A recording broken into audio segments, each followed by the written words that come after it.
ভালোবাসার মানুষকে পাগল করার বিখ্যাত একটি দোয়া। দোয়াটি আপনি মাত্র 7 বার পাঠ করুন, ভালোবাসার মানুষ আপনার কাছে চলে আসবে। আপনি যে দোয়াটি পাঠ করবেন মনে হবে তার কান পর্যন্ত পৌঁছে গিয়েছে, সে সেই দোয়াটি শুনতেছে। এতই শক্তিশালী একটি দোয়া, আপনি দোয়াটি পাঠ করলেই বুঝবেন।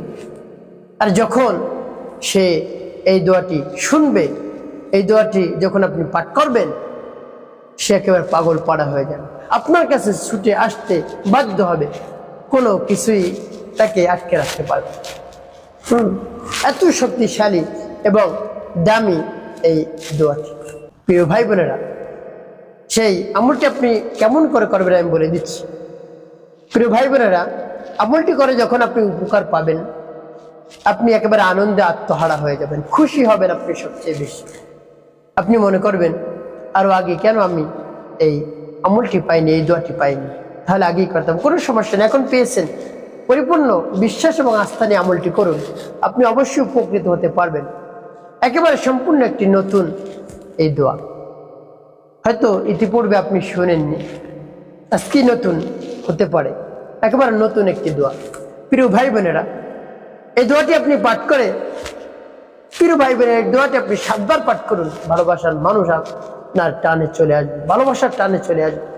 ভালোবাসার মানুষ চলে গিয়েছে, কোনো চিন্তা নেই। আপনি দুশ্চিন্তার মধ্যে পড়ে গিয়েছেন, কোনো কাজ আপনার ভালো লাগে না, কোনো ভালো কাজ আপনার ভালো লাগে না, খেতে মন চায় না, ঘুমাতে মন চায় না, একেবারে অস্থির অস্থির। আপনি 2-1 দিনের মধ্যে শুকিয়ে গেছেন, কোনো খাবার আপনি খান না, কোনো খাবার আপনার খেতেও মন চায় না, এমন পরিস্থিতি আপনার হয়ে গিয়েছে।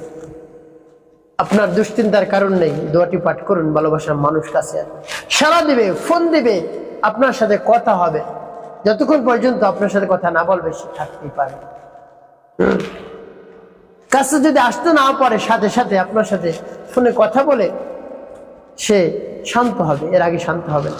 প্রিয় ভাই বোনেরা, এভাবে স্বামী স্ত্রীর মধ্যেও যদি কোনো সময় মনোমালিন্য হয়, ঝগড়াঝাটি লেগে যায়, যে স্ত্রী রাগ করে বাবার বাড়ি চলে গিয়েছে, স্বামী রাগ করে বাসার থেকে বের হয়ে চলে গিয়েছে, স্বামী চলে গিয়েছে অনেকদিন হয়েছে আসে না, স্ত্রীও চলে গিয়েছে আসে না, উভয়ের মধ্যে কোনো সম্পর্ক নাই, সাক্ষাৎ নেই দীর্ঘদিন যাবত। কিছুদিন পর তারা একেবারে পাগল হয়ে গেছে যে আমাদের সাথে সাক্ষাৎ নাই কেন, আমরা তো স্বামী স্ত্রী, তাহলে আমরা এতদিন দূরে থাকি, কেউ কাউকে ফোন দেয় না, যে যার দাম নিয়ে থাকে। এরকম যদি করে তাহলে পরকীয়া বেড়ে যায়, পরকীয়ার লক্ষণ এগুলো।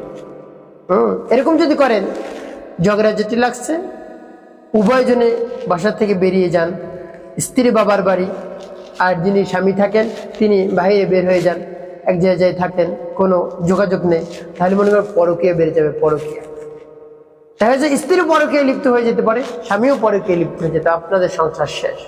শয়তান সবচেয়ে বেশি খুশি হয় যদি সংসার ভাঙতে পারে, এই জন্য আপনার সংসার একেবারে শেষ। এই জন্য কখনো এই কাজ করবেন না, ঝগড়া যদি লাগতে পারে না লাগা উত্তম। না লাগিয়ে যদি থাকতে পারেন যে ঝগড়া আমি লাগাবো না, আমি বেশি রাগ করবো না, তাহলে ভালো।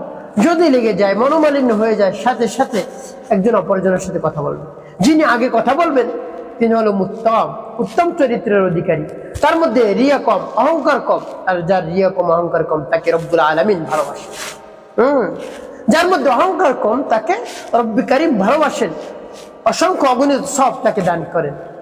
ঝগড়া লাগছে, মনোমালিন্য হয়েছে, হওয়ার পর 2-1 মিনিটের মধ্যে মিলে যাবেন, তাহলে আপনার সংসারে অশান্তি আসবে না, শান্তি বিরাজ করবে, শুধু শান্তি আর শান্তি। রহমত আসবে, বরকত আসবে, আর উন্নতির মধ্যে আপনি বরকত দেখবেন। আপনার সন্তানগুলো বাধ্য হবে। আর যদি আপনারা পাশাপাশিতে বসে স্বামী স্ত্রী ঝগড়াঝাটি মনোমালিন্য লাগিয়ে রাখেন, সন্তানগুলো দেখে অবাধ্য হয়ে যায়। সন্তানকে আপনি কোনোদিন আর বাধ্য করতে পারবেন না। এজন্য সন্তানের সামনে বসে কখনো ঝগড়াঝাটি লাগাবেন না। অবশ্যই যখন ঝগড়াঝাটি লাগবে মিলে যাবেন, সাথে সাথে যিনি আগে মিলবেন, কথা বলবেন, অসংখ্য অগণিত সব রব্বুল আলামিন তাকে দান করেন। সুবহানাল্লাহ বিহামদিহি। সেই সংসারে কোনোদিন অশান্তি আসে না, লাগতে পারে ঝগড়া, সাথে সাথে মিলে যাবে। প্রিয় ভাই বোনেরা, কখনো বাসা থেকে বের হয়ে যাবেন না, দীর্ঘদিন সম্পর্ক দূরে রাখবেন না। আপনি কথা বলবেন, এমন হবে না যে দীর্ঘদিন হয়ে গেছে ঝগড়াঝাটি লাগছে, কথা নেই। দেখবেন এখন কি হয়, একে অপরের সাথে কথা বলতে লজ্জা পায়, ফোন দিতেই লজ্জা পায়। সবারই তো দাম রয়েছে, স্ত্রীর দাম আছে, স্বামীরও দাম আছে। এই জন্য উভয় দাম নিয়ে থাকে, পরে দেখা যায় পরকীয়ায় লিপ্ত হয়ে যায়, সংসারটাই ভেঙে যায়। এই জন্য দাম দেখানো যাবে না। প্রিয় ভাই বোনেরা, এই আমলটি করার পর, এই দোয়াটি পাঠ করার পর যদি ভালোবাসার মানুষ চলে আসে, স্বামী চলে আসে বা স্ত্রী চলে আসে, যদি স্ত্রী চলে আসে, স্বামীর উচিত হবে স্ত্রীকে বেশি বেশি ভালোবাসা দেওয়া।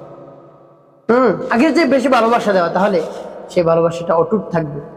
আগের চেয়ে বেশি যদি ভালোবাসেন, তাহলে আপনার সাথে ঝগড়া করবে না, আপনার সাথে ঝগড়া করবে না, আপনাকে আরো বেশি ভালোবাসবে।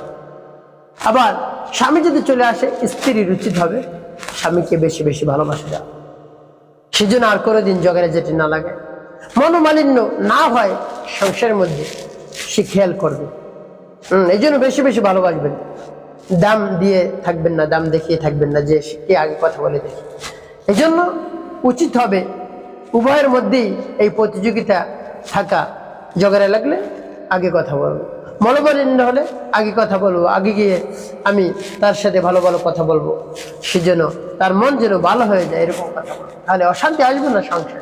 প্রিয় ভাই বোনেরা, আমার দেখার নিয়ম অনুযায়ী যে দোয়াটি 7 বার পাঠ করুন, আপনার ভালোবাসার টানে চলে আসবে, তার কানে আপনার সেই দোয়ার শব্দ চলে যাবে, সে সেই শব্দ শুনে আপনার জন্য পাগল হয়ে ছুটে চলে আসবে ইনশাআল্লাহ। প্রিয় ভাই বোনেরা, আমলটি কেমন করে করবেন আমি বলে দিচ্ছি। এর পূর্বে একটি অনুরোধ থাকবে, যখন আমলটি করবেন ভিডিওটি দেখবেন, না টেনে না কেটে দেখবেন, তাহলে সঠিক নিয়মে আপনি আমলটি করার চেষ্টা করবেন, তাহলে আপনি সঠিক নিয়মে আমলটি করতে পারবেন। আর যদি কেটে কেটে টেনে টেনে দেখেন, তাহলে আপনি সঠিক নিয়মে আমলটি করতে পারবেন না, অনেক জায়গায় বাদ পড়ে যেতে পারেন। প্রিয় ভাই বোনেরা, এই জন্য অনুরোধ থাকবে, না টেনে না কেটে দেখবেন। এই আমলটি কিভাবে করবেন, কখন করবেন, এই আমলটি যে কোনো সময় করতে পারেন, তবে ফজরের পর বা রাতে ঘুমানোর পূর্বে যদি করতে পারেন উত্তম। সে সময় আপনার মন ফ্রেশ থাকে, ফজরের পর মন ফ্রেশ থাকে, রাতে ঘুমাতে যাওয়ার পূর্বে আপনার মন ফ্রেশ থাকে। একেবারে দরদ মাখা মন নিয়ে, পরিপূর্ণ বিশ্বাস ইয়াকিন নিয়ে আপনি আমলটি করবেন, দেখবেন সাথে সাথে কাজ হয়ে গেছে ইনশাআল্লাহ। প্রিয় ভাই বোনেরা, আপনি ধরে নিন রাতে ঘুমাতে যাওয়ার পূর্বে আপনি আমলটি করবেন, তাহলে এশার নামাজ আপনি আদায় করে আপনার কাজ শেষ করে যখন ঘুমাতে যাবেন, উত্তম রূপে ওযু করবেন। তারপর আপনার বিছানাটা 3 বার ঝাড়বেন, বিসমিল্লাহির রহমানির রহিম বলে 3 বার বিছানাটা ঝেড়ে নেবেন, পরিপাটি করবেন, বিছানার উপরে আপনি বলবেন। তারপরে আপনি বিছানার উপর আপনি কিবলামুখী হয়ে বসবেন। তারপরে আপনার জীবনের সমস্ত গুনার কথা স্মরণ করে ক্ষমা প্রার্থনা করেন, আল্লাহ আমার জীবনের সমস্ত গুনাহ খাতাগুলো আপনি মাফ করে দেন, জীবনে যত ধরনের অন্যায় করেছি, অপরাধ করেছি, আপনি নিজ গুণে ক্ষমা করে দিয়ে আমার অন্তরকে পাক এবং পবিত্র বানিয়ে। এভাবে রব্বুল আলামিনের কাছে বলবেন। তারপরে আপনি 3 বার দুরূদ শরীফ পাঠ করবেন, সাল্লাল্লাহু আলাইহি ওয়াসাল্লাম, সাল্লাল্লাহু আলাইহি ওয়াসাল্লাম, সাল্লাল্লাহু আলাইহি ওয়াসাল্লাম।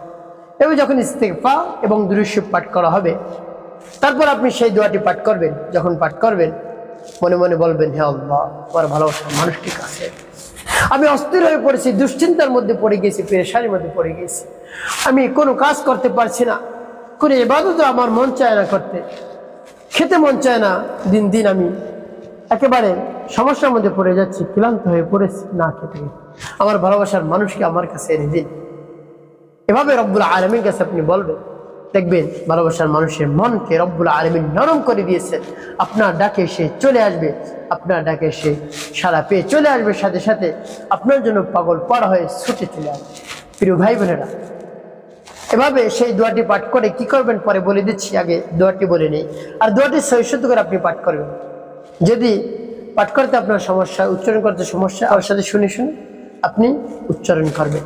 আমি বলে দিচ্ছি, যেমন বিসমিল্লাহির রহমানির রহিম, আল্লাহুম্মা ইন্নী উহিব্বুকা ওয়া হুব্বা মান ইয়ানফা'নি হুব্বুহু ইনদাক আল্লাহুম্মা ইন্নী উহিব্বুকা ওয়া হুব্বা মান ইয়ানফা'নি হুব্বুহু ইনদাক আল্লাহুম্মা ইন্নী উহিব্বুকা ওয়া হুব্বা মান ইয়ানফা'নি হুব্বুহু ইনদাক।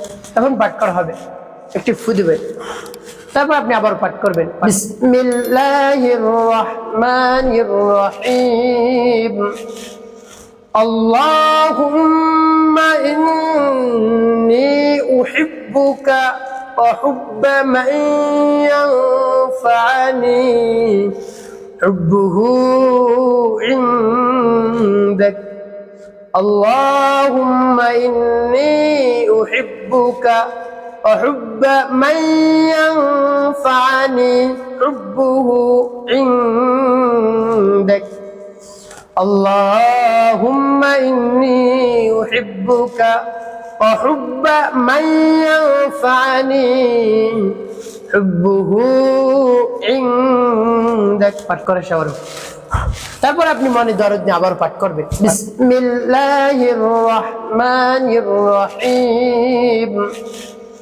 আল্লাহুম্মা ইন্নী উহিব্বুকা ওয়া হুব্বা মান ইয়ানফা'নি হুব্বুহু ইনদাক আল্লাহুম্মা ইন্নী উহিব্বুকা وحب من ينفعني حبه عندك اللهم إني أحبك وحب من ينفعني حبه عندك পাঠ করা সবার প্রিয় ভাই বোনেরা কতবার পাঠ করবেন? গুনে গুনে আপনি 7 বার পাঠ করবেন।